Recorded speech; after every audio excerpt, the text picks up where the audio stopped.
साथियों, हम लोग हिंदी साहित्य का इतिहास पढ़ रहे थे जिसमें अपना प्रगतिवाद चल रहा था। तो हमने प्रगतिवाद की जो इम्पोर्टेंट विशेषताएं थी उसकी चर्चा करी। तो आज हम उससे आगे यानी प्रगतिवादी जो कवि हैं मुख्य मुख्य और जहाँ से क्वेश्चन आते हैं उनकी बात हम करेंगे। तो आज हम नागार्जुन की बात करेंगे। किसकी बात करेंगे? नागार्जुन। तो सबसे पहले आपको ध्यान में रखना, इनका जन्म हुआ था 1911। कब हुआ? 1911। कहाँ हुआ? दरभंगा, बिहार। जन्म 1911 दरभंगा, बिहार में। और एक इनका वास्तविक नाम पूछा जाता है। इनका वास्तविक नाम था वेदनाथ मिश्र। क्या था? वेदनाथ मिश्र। नागार्जुन का वास्तविक नाम क्या था पूछ लें तो वेदनाथ मिश्र। और घर का नाम इनका था ढक्कन।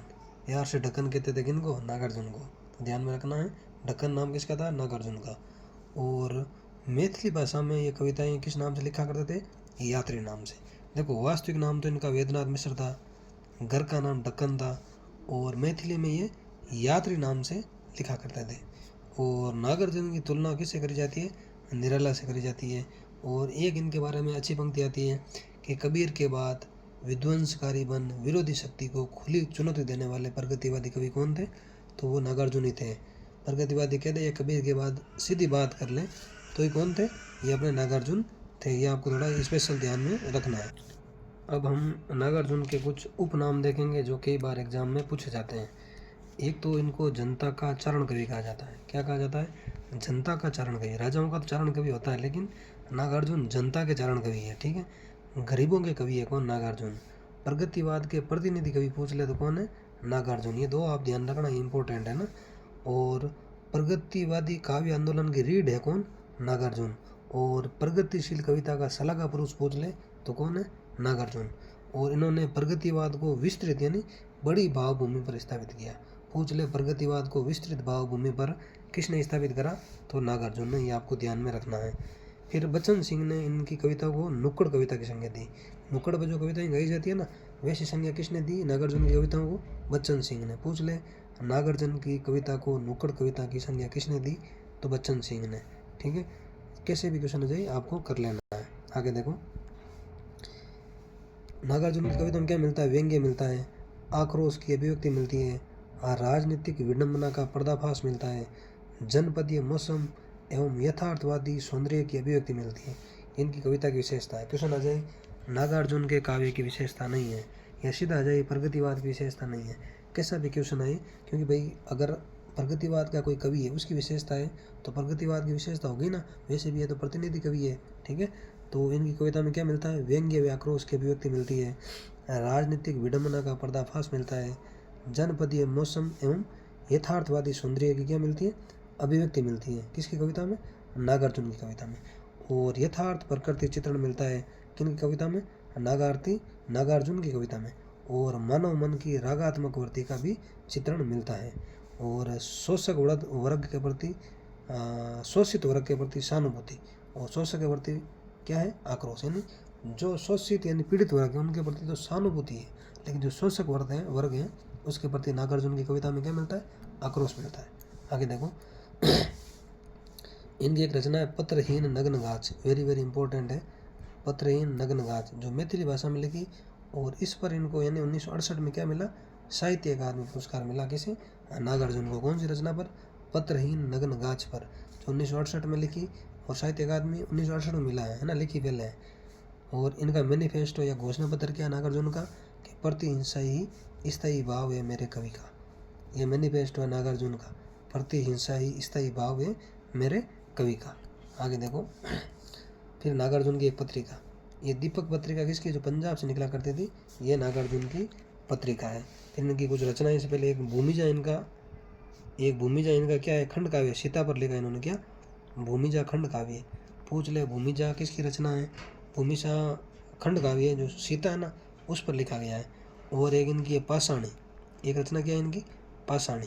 ये इंपॉर्टेंट है ना, इसलिए बात कर रहा हूँ, पाषाणी। एक इनकी हरिजन गाथा। क्या है? हरिजन गाथा। हरिजन गाथा, भूमिजा, पाषाणी, हरिजन गाथा। इसके अलावा रविंदर के प्रति। इसके अलावा कौन सी है? रविंदर के प्रति, ये भी नागार्जुन की रचना है। और एक है चंदना। क्या है? चंदना। ये सारी रचना किसकी है? आपसे पूछ ले तो ये सारी रचनाएं नागार्जुन की हैं। आपको ध्यान में रखना है। अब हम उन रचनाओं की बात करेंगे जिनका क्रम पूछा जाता है। तो इन रचनाओं को आपको क्रम से याद रखना है। पहले युगधारा, फिर सतरंगी पंखों वाली, प्यासी, पथराई आंखें जो 1961 में लिखी। खाली पथराई आंखें किसकी है? नईम की है।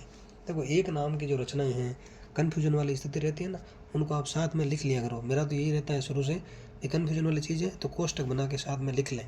उस टाइम क्या रिवीजन हो जाए, फिर भूलने की संभावना बिल्कुल कम हो जाती है। तो प्यासी पथराई आंखें तो किसकी है? नागार्जुन की। और पथराई आंखें किसकी है? नईम की है। आखिर ऐसा क्या कह दिया हमने, ये भी नागार्जुन की है। फिर रतन गर्भ, ये भी किसकी रचना है? ये भी नागार्जुन की रचना है। आगे कुछ रचनाओं की और बात कर। आगे इनकी रचना है तुमने कहा था। तुमने कहा था किसकी? नागार्जुन की। उसने कहा था किसकी है? चंद्रधर शर्मा गुलेरी की। खिचड़ी विप्लव देखा हमने, नागार्जुन की। हजार हजार बाहों वाली, नागार्जुन की।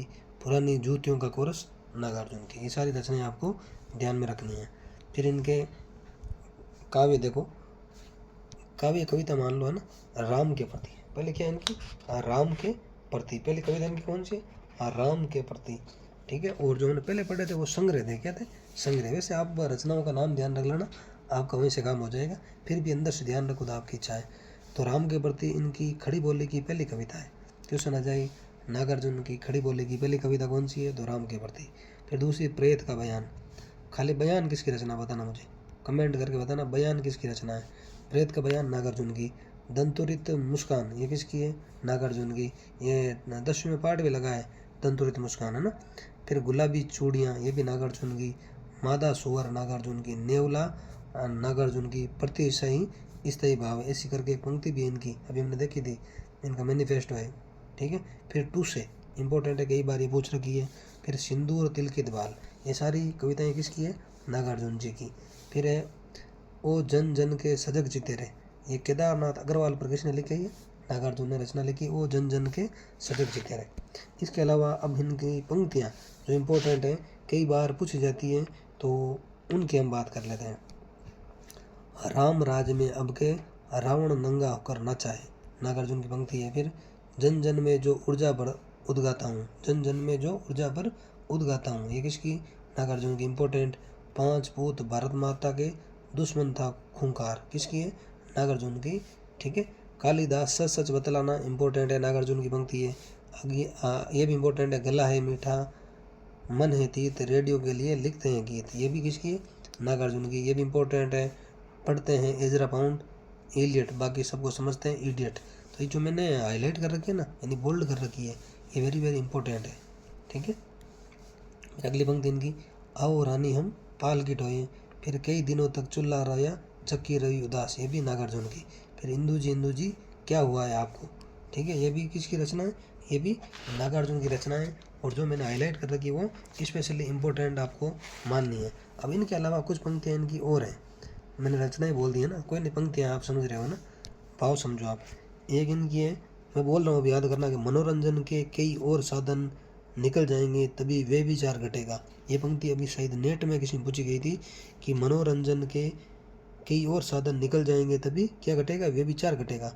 एक इनकी पंक्ति है, तुम्हारी ये दंतुरित मुस्कान मृतक में डाल देगी जान, दंतुरित मुस्कान की रचना है ना, तो ये पंक्ति भी नागार्जुन की है कि तुम्हारी ये दंतुरित मुस्कान मृतक में डाल देगी जान। ठीक है। और एक इनकी पंक्ति है, दिन दिन धा धमक मेघ बजे, ये भी नागार्जुन की पंक्ति है। फिर है, गुण खाए से तीरों पर बारे खड़ी विधाता बाँचे, गुण खाए से तीरों पर, गुण खाए से तीरों पर आप लिख लो इनको, बारे खड़ी विधाता बाँचे, यानी गुण खाए से तीरों पर 12 खड़ी विधाता बाँचे, बाँचे यानी पढ़ना। तो ये भी किसकी है? नागार्जुन की। एक इनकी और इम्पोर्टेंट पंक्ति है कि अमल धवल गिरी के शिखरों पर बादल को गिरते देगा, बादल को गिरते देगा रचना भी इन्हीं की है ना, कि इन्हीं की है किसी और क्या, मुझे कमेंट करके बताना। बादल को गिरते देगा यह छायावादी कवि की है, आप कमेंट करना, देखते हैं आपको कितना याद है। ठीक है। अमल धवल गिरी के शिखरों पर बादल को गिरते देगा, पंक्ति किसकी है? नागार्जुन की। इसके अलावा इनकी पंक्ति है, देखो एक हमने देखी, खादी के मलमल ने चुपचाप साँठ गांठ कर ली, इम्पोर्टेंट पंक्ति है कि खादी की मलमल ने, खादी की मलमल, ये आप इतने ध्यान रखना, खादी की मलमल ने चुपचाप साँठ गांठ कर ली, बिड़ला टाटा डाली में आके 30 दिन दिवाली है। ये इनकी पंक्ति है नागार्जुन की, इंपॉर्टेंट है, ध्यान में रखना है आपको। फिर 10,000 10 लाख मरे पर झंडा ऊंचा रहे हमारा। 10,000 10 लाख मरे पर झंडा क्या रहे, झंडा ऊंचा रहे हमारा है। किसकी है, नागार्जुन की पंक्ति है। इसके अलावा इनकी एक दो पंक्तियाँ और हैं कि वे पत्थर जोड़ रहे हैं तुम सपने जोड़ रहे हो, यानी वे पत्थर जोड़ रहे हैं, वे पत्थर जोड़ रहे हैं तुम सपने जोड़ रहे हो। तो ये पंक्ति किसकी है, ये भी नागार्जुन की पंक्ति है। फिर अगली पंक्ति इनकी, जन गण मन अधिनायक जय है, प्रजा विचित्र तुम्हारी भूखे भूख भूख चिल्लाने वाली अशुभ मंगलकारी, यानी जन गण मन अधिनायक जय है, प्रजा विचित्र तुम्हारी भूख भूख चिल्लाने वाली अशुभ मंगलकारी। तो ये सारी पंक्तियाँ नागार्जुन जी की है। वो नागार्जुन प्रगतिवाद के अच्छे कवि माने जाते हैं, प्रगतिवाद के प्रतिनिधि कवि माने जाते हैं। और एक पंक्ति और आई थी ना कि कबीर के बाद विध्वंसकारी बन विरोधी शक्ति को खुली चुनौती अगर किसी ने दी है तो नागार्जुन ने दी है। ठीक है साथियों, आज हमने नागार्जुन को पढ़ा है और कल हम पढ़ेंगे केदारनाथ अग्रवाल और कुछ और कवि है उनके बारे में देखेंगे। ठीक है साथियों, मिलते हैं नेक्स्ट वीडियो में। जय हिंद, जय भारत।